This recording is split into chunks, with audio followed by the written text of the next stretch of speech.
Co-parenting with a narcissist has got to be one of the most frustrating and even frightening experiences that anybody can ever go through.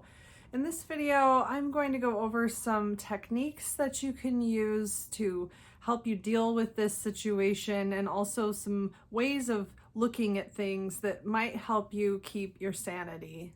Welcome to Looking Behind the Mirror, where we explore narcissism and take our lives back as we make sense out of nonsense. As a quick disclaimer, everything I say is based on my opinions and my personal experiences. I'm not a professional, and if you're really struggling, I encourage you to seek professional help. I am providing links below for you. Now, I've put off making this video for quite a while. I've had my channel for almost 2 years now, and this was one video that I always just kind of put off till later. And then one of my viewers commented on a video, I think just last week, and kind of gave me a little nudge and suggested this topic, and I thought, I think it's time. One of the reasons that I've avoided this topic is, first of all, this is a pretty futile situation in some ways. There's only so much you can do to deal with this situation. It's a very, very difficult situation with no perfect solutions. And that's really frustrating. And it's hard for me to make a video where I don't have a solution, like just walk away or just stop arguing or whatever. There's really no nice, neat solution in this situation. And so that didn't seem like a fun video to make. And another reason is I personally have not experienced this. I'm very fortunate. I never had to co-parent with a narcissist, and I usually like to stick to things that I've personally experienced. I just feel more comfortable and more knowledgeable in those areas. But I really thought about it, and I do think that I have some helpful things that can help you through this situation, with the full disclaimer that I've never actually had to deal with this. So I hope that you can accept my humble advice. I hope it's helpful, and I certainly hope that I don't invalidate anybody. I know that anything I have to say is going to be something that sounds easy or sounds good or is easy for me to say. Nothing that has anything to do with dealing with co-parenting with a narcissist is easy by any stretch of the imagination. For me, what I personally experienced is I did have a child with a very, very narcissistic person. But when our child was turned 1 year old, when he turned 1 year old, my ex-husband pretty much dropped off the face of the earth. It's a long story, but I didn't have to deal with him anymore. And so I was really, really fortunate. But for anybody that's actually going through this, I'm sure you understand what I mean when I say, wow, I sure am lucky that my husband abandoned me with a 1-year-old baby. I mean, that's how bad this is. I count myself extremely fortunate. Like, I just really lucked out that he just dropped off the face of the earth and I didn't have to navigate these difficult waters that so many of you, I'm sure, are stuck in. So without further ado, let me get into the advice that I have for you if this is the situation that you're in. First of all, if they're doing something illegal, if they're doing something that you can demonstrate, that you can prove, I mean, by all means, take action.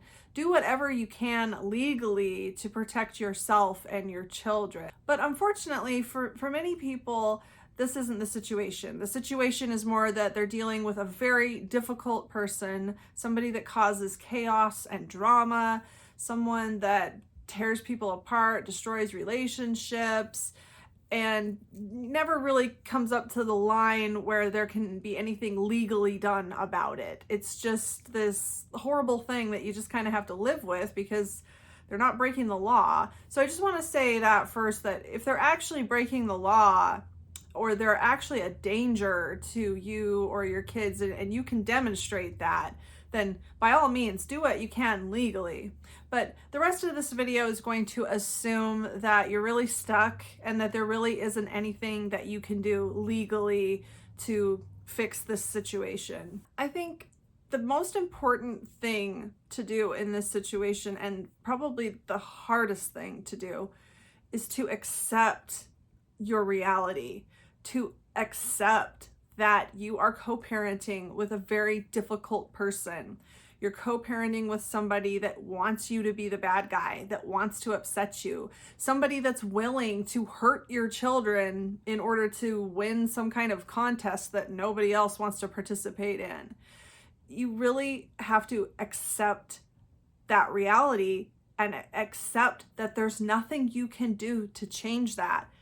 That doesn't mean that you have to like it. That doesn't mean that it's okay or that it's fair, but it is a reality that you cannot change.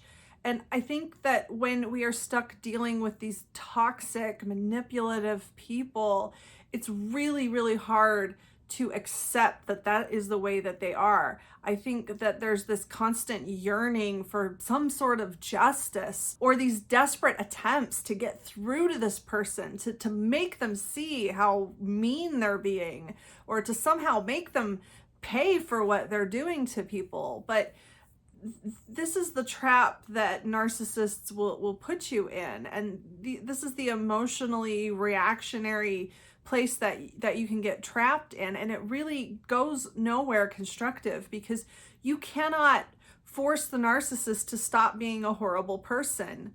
You cannot force the narcissist to be fair or to even want healthy things. You can't force them to care about the children's welfare.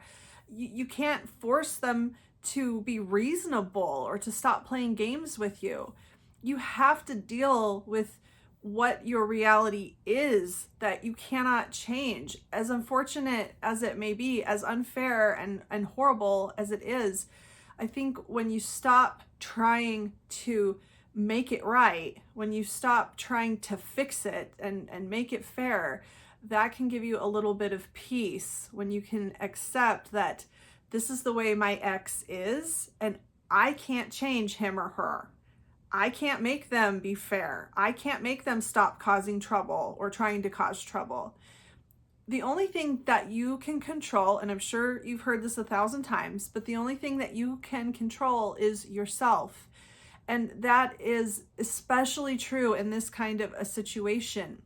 You have no control over how your ex-partner wants to behave, over what motivates them, over how they treat people. And I think that when we accept it and we stop trying to change it, some of us might feel like we're allowing it to happen, like we don't care anymore and we're just letting it happen.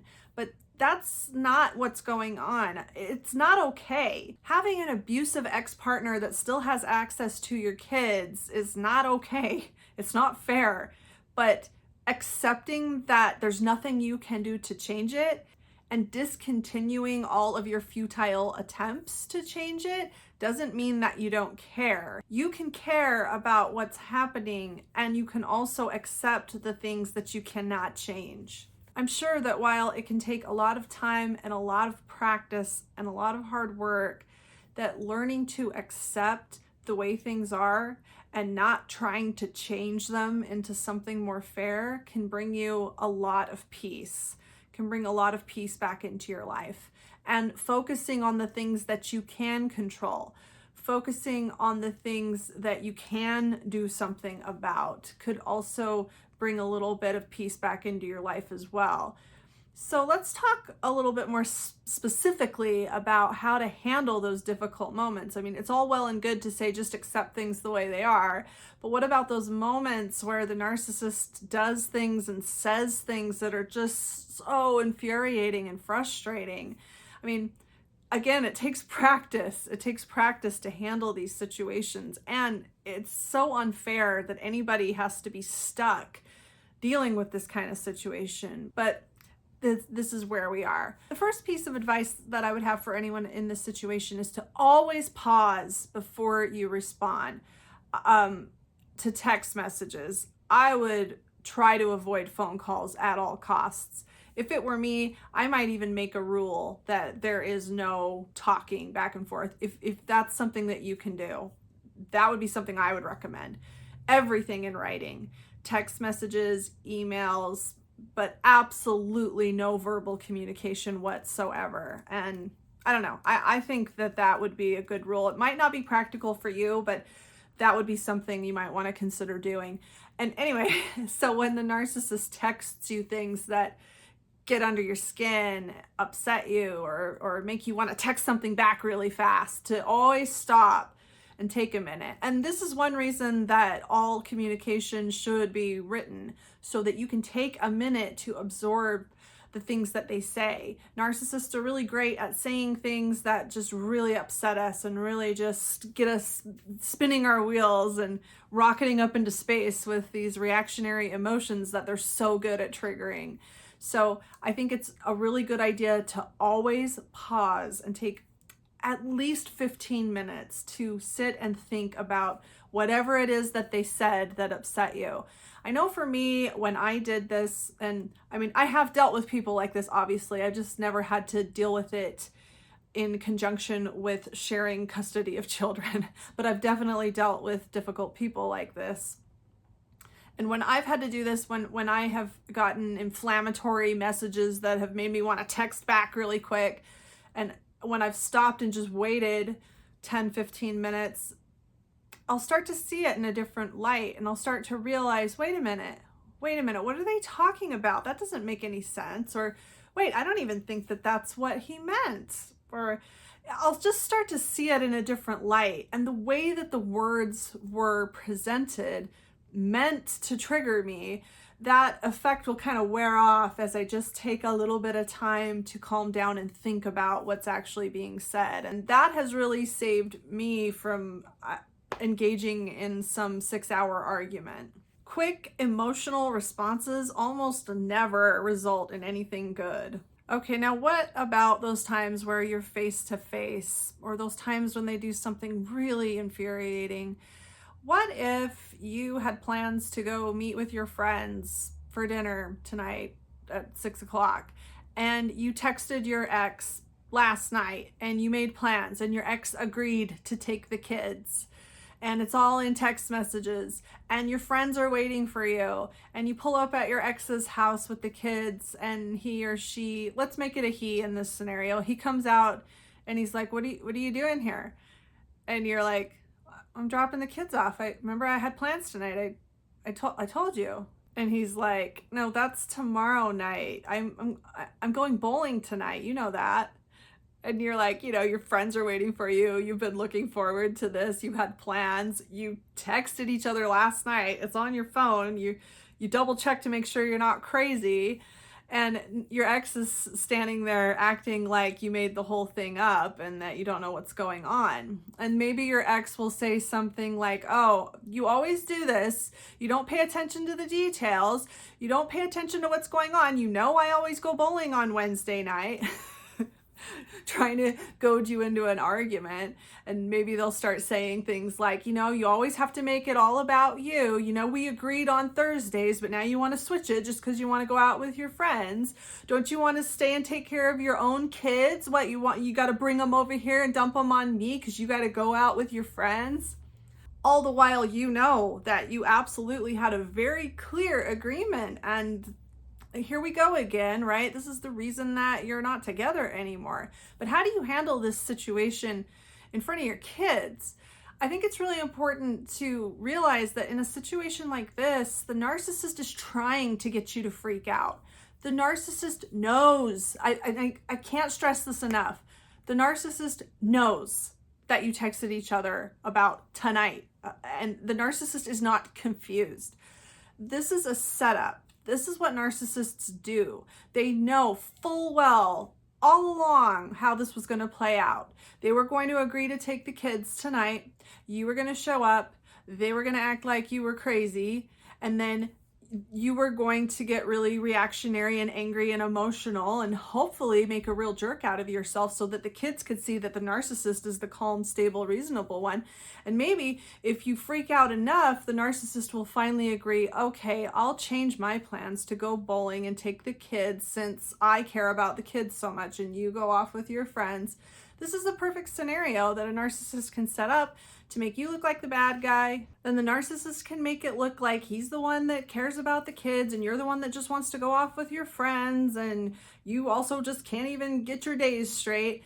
This is exactly how the narcissist wanted it to look, and this is what was set up. So when you sit there and try to tell the narcissist, we agreed on this last night, the narcissist knows that. So what do you do in this kind of situation? I know a lot of you are probably not going to like this answer, but hear me out and give this some consideration.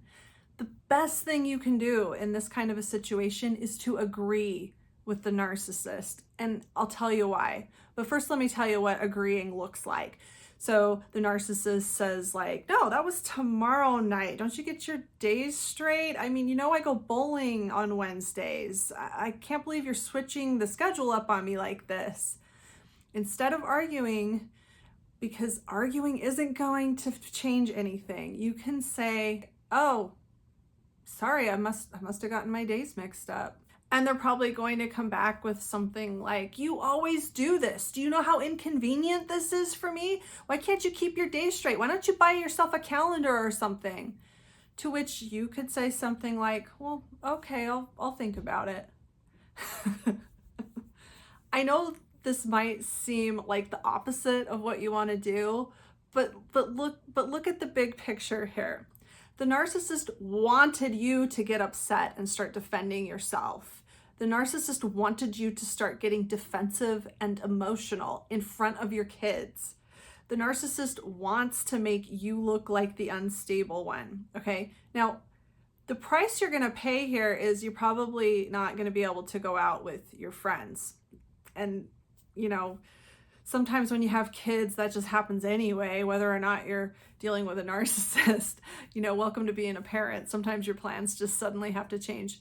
Not to downplay it, it really is a huge bummer to not be able to count on the plans that you make with the person that you're co-parenting with. So you're probably going to miss out on those plans either way. And I really think that it's best to miss out on these plans. And I think it's best to miss out on these plans you're going to miss out on anyway and not play into the narcissist's plan. Now, if going out with your friends is super, super important to you, one thing that the narcissist might have been planning is, you get really reactionary and emotional and you pull out your phone and start showing him that you agreed on tonight and he was going to take the kids and, you really get worked up and the narcissist is the calm, stable one. And then maybe after a while, the narcissist is satisfied that you've embarrassed yourself enough in front of the kids. And the narcissist will say something like, okay, fine.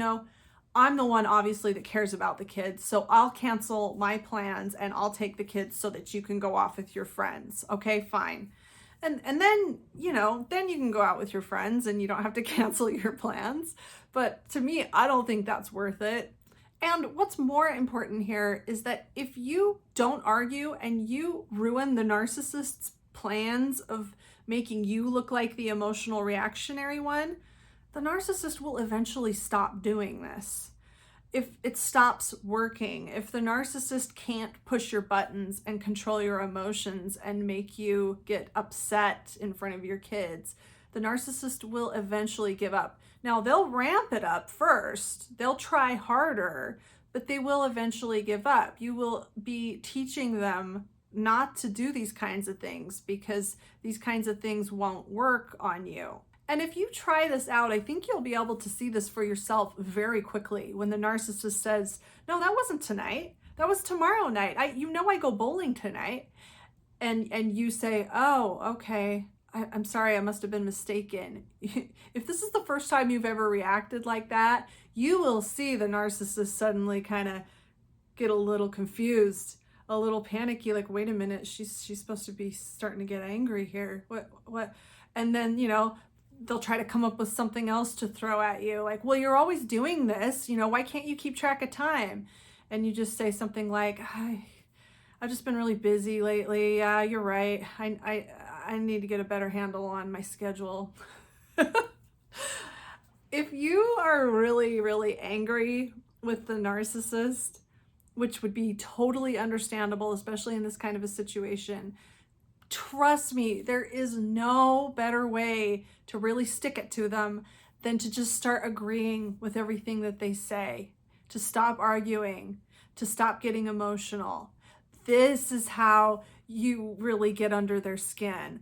And you remain looking like the calm, reasonable one through all of this. A lot of narcissists will actually start to become reactionary themselves when you act this way, when you keep control of your emotions and you stop defending yourself and playing into their games. Even though in this type of a situation, it might feel like you're losing, it might feel like you're letting the narcissist off the hook, you are the winner in this kind of a scenario when the narcissist can't get you to start defending yourself and pulling your phone out and showing them text messages that they know, that they remember. I mean, they don't have memory problems. They remember what they texted you yesterday.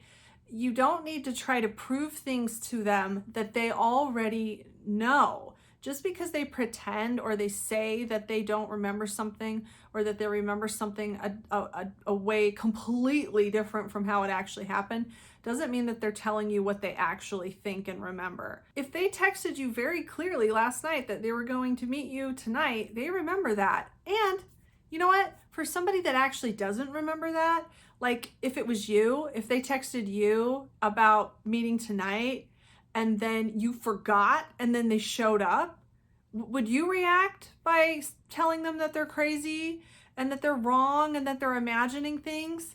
No, you'd react by thinking, oh, oh shoot, that's right, I forgot. Or you pull out your phone because you just totally forgot. Narcissists know, they know what actually happened and they want you to keep trying to prove it to them. So stop doing that. Okay, one more tip, and this actually is not my tip. I heard this on, I can't remember, years ago. I think it was on a YouTube video. I wish I could remember who it was. But they had this idea that if you have to keep in communication with a narcissist, that you can set up an email address that is just for communicating with the narcissist. I mean, if you really want to minimize contact to a bare minimum, you can have this email address just for the narcissist and make it clear to the narcissist that this is how you will communicate with them, and maybe even have specific days, like I will check my email on Tuesdays at 6 p.m. and Fridays at 6 p.m. and that's it. I will not check it otherwise. If there's an emergency, then have your friend come get me or whatever. And then to very rigidly stick to this schedule. And this will minimize any kind of back and forth arguing or misunderstandings. And I would reserve that for a pretty extreme case, but maybe yours is extreme. And I don't know, I thought that was a pretty good idea. Now this video is getting really long, but I also wanted to talk about your kids. I mean, really, I think the kids pay the highest price for all this. I mean, I don't think anybody can be raised by a narcissist and not have some kind of emotional scars formed in their childhood from it.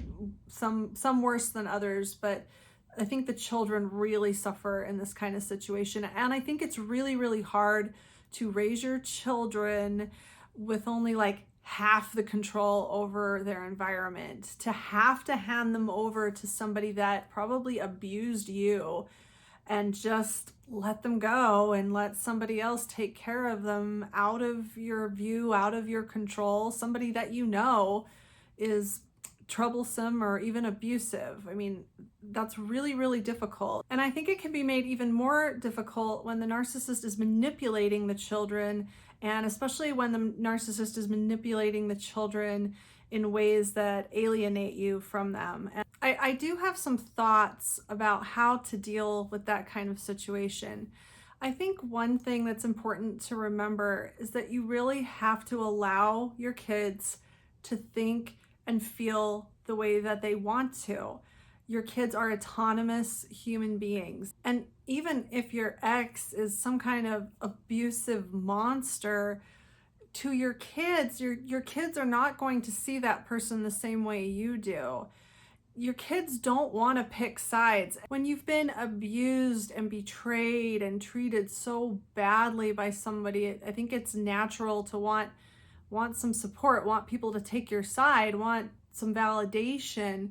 And, you know, when it comes to your kids, I think it's understandable that that can apply to your kids as well, that you might feel like your kids should be on your side after everything you've been through. And that's not fair to your children.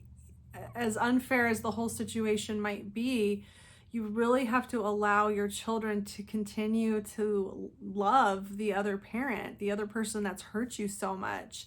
And you can't expect your kids to take one side or the other. I'm sure the narcissist is trying to get the children to take his or her side. And I think it would really be helpful if you did not play into that same dynamic. I think it's important that the kids know that they are safe expressing their feelings to you, that they're safe telling you good things about the other parent. They're safe telling you how they really feel. And even if they're upset with you, you know, if they come home and they're angry with you because your ex has said some things that aren't true or has misrepresented or skewed things and made your kids upset, I think it's important to step back and remember not to take that out on your kids, not to get upset at your kids for what they are having to deal with at this young age, and to allow them to feel upset. Even if they're upset about something that is a lie, it's not their fault. They're responding to the information that's being given to them in the best way that they know how. They don't want to hurt you. They don't want to hurt the other parent. They don't want to have to choose sides, and they're probably very confused. And I think that it's best for them with their relationship with you if they know that it's okay for them to be angry. It's okay for them to express affection for their other parent. It's okay for them to express their frustration with the other parent without you really like digging in there and totally agreeing with them.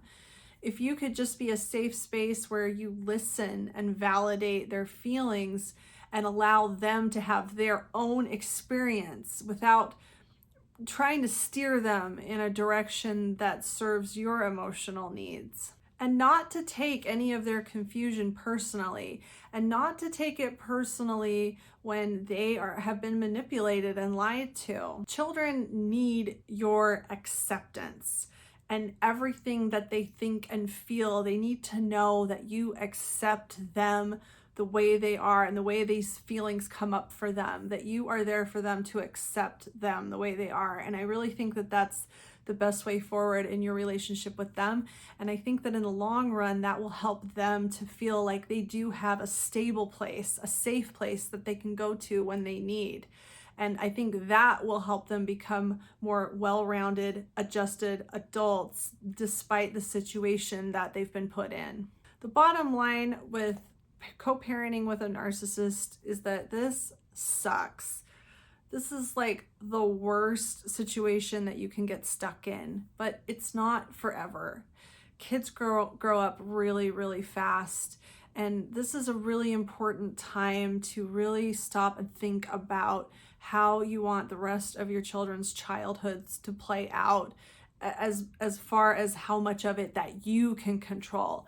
What are you going to do with the piece that you have that you can control? And a big part of that is letting go of the part that you can't control while embracing and working on the parts that you can. I hope this helps. If you like this video, give it a thumbs up and comment below any ideas you have for me for future videos. And don't forget to subscribe to my channel if you like this video and would like to see more like it in the future. Until next time, thanks. Bye.